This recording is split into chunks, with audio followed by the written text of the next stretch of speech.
Praise the Lord नमस्कार।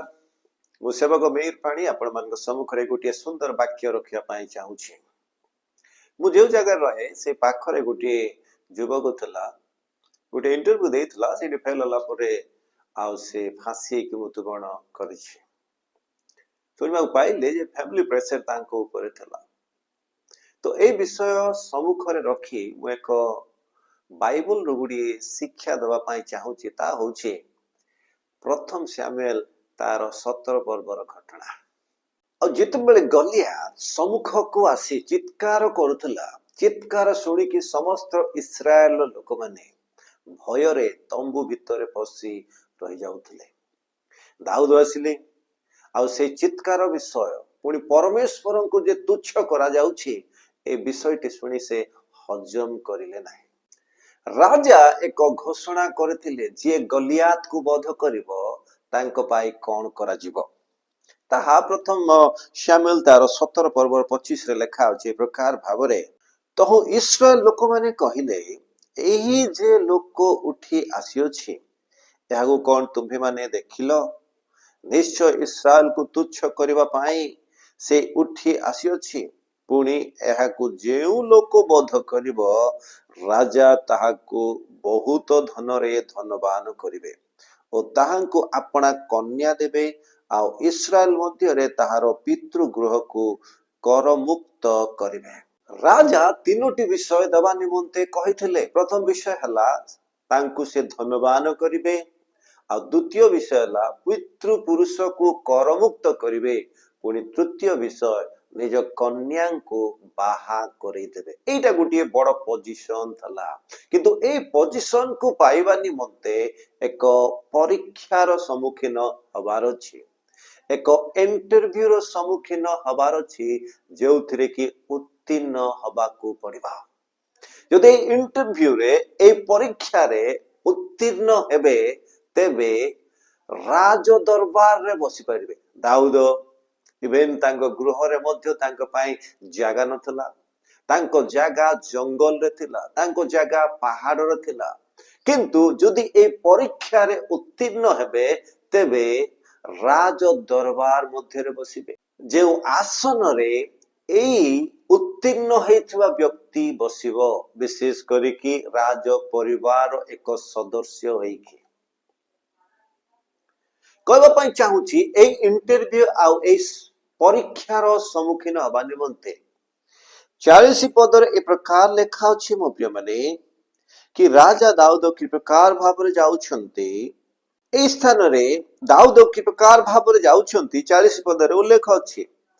पुणी से अपना जस्ती हाथ रे घेनी नदी रु 5टी चिक्कण पत्थर बाछिले ओ अपना पाखरे मेष पालकर जेउ झुली थिला सेही झुली रे ताहा रखिले आउ से हाथ रे अपना छाटिनी धरी से पलिष्टिय निकट को गले।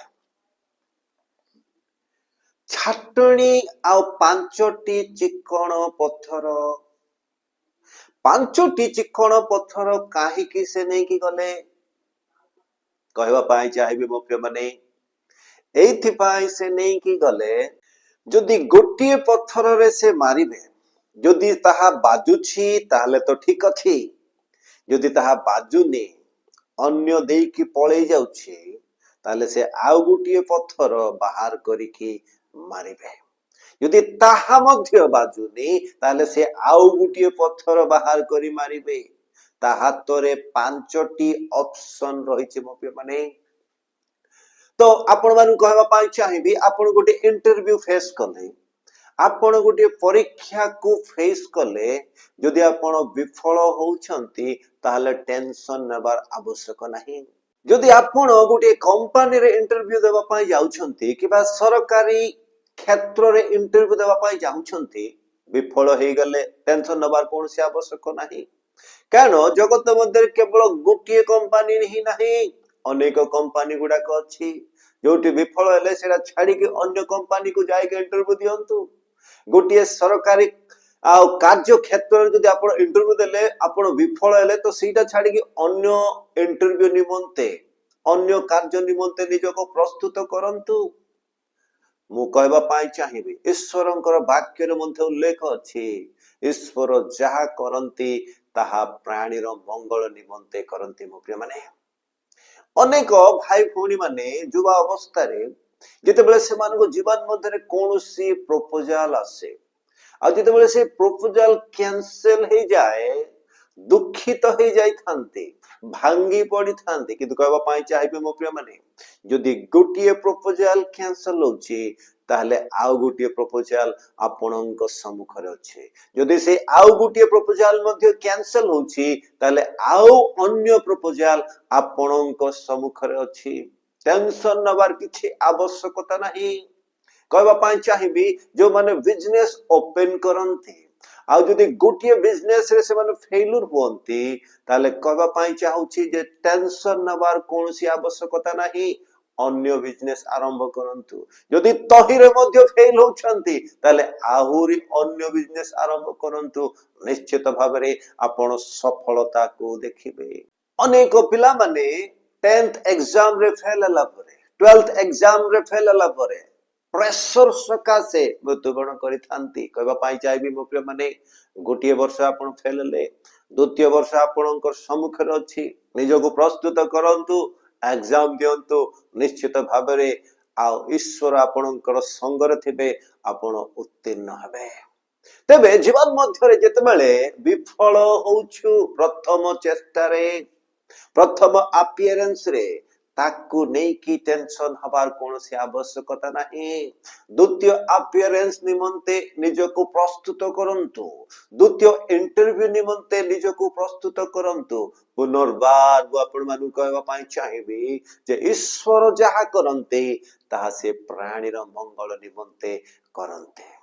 मु आपण मान निमंते प्रार्थना करबा पाई चाहूछि प्रभु एते बेले मु प्रार्थना करूछि पिता ओ जे माने इंटरव्यू फेस करूछंती जॉब निमंते प्रभु से मान को जीवन मध्ये तुमे अनुग्रह कर आशीर्वाद करो ताहा प्राप्त होबा निमंते तुमे सहाय्य करो प्रभु यदि विफल होई जाती ताले बुझंतु से माने जे आ तुमरी योजना अटे आ प्रभु एक नूतन जॉब निमंते नूतन कार्य निमंते ओ प्रभु प्रस्तुत होबा निमंते तुमे से मान को सहाय्य करो जो माने बिजनेस फेल्युर हुअंती प्रभु ओ नूतन बिजनेस आरंभ करबा निमंते तुमे सहाय्य करो प्रभु ओ जो माने एग्जाम रे फेल हुअंती आ अन्य एग्जाम को प्रस्तुत होबा निमंते ओ प्रभु से मान को तुमे सहाय्य करो मन दियो बोली प्रार्थना करूछि पिता हालेलुया ओ समस्तक संग रे साथी रही के तुमे उपकार करो सकल गौरव तुमको दे यीशुଙ୍କ नामରେ प्रार्थना करूछि आमेन आमेन आमेन प्रेज द लॉर्ड।